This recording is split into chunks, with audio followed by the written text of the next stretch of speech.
ওইভাবে নামাজ পড়ো যেই নামাজের মধ্যে আছে মনোযোগ, ওই নামাজ পড়ো যেই নামাজের মধ্যে আছে ভয়।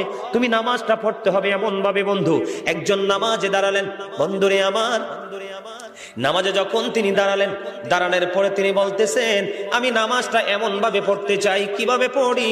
কই আমি নামাজটা এমন ভাবে পড়ি, যখন আমি নামাজে দাঁড়াই আমার কাছে মনে হয় আমি ফুলচেরাতের পোলের উপর দাঁড়িয়েছি। একটু যদি নড়বড় হয় আমি জাহান্নামে নিক্ষিপ্ত হব। তার মানে হলো আমি এতটাই মনোযোগের সাথে নামাজ পড়েছি যেন আমার নামাজটা বিন্দু পরিমাণ কোনো আংশিক ভাবে যেন অগ্রহণযোগ্য বলে আল্লাহর কাছে গৃহীত না হয়। তিনি বলতেছেন আমার কাছে মনে হয় রে এটা আমার জীবনের শেষ নামাজ। আমি এতটা ভয়, এতটা আতঙ্ক নিয়ে, এতটা তাকওয়া নিয়ে নামাজ পড়ি, আমার কাছে মনে হয় আমার পিছনে যেন আজরাইল দাঁড়িয়ে আছে, ডানে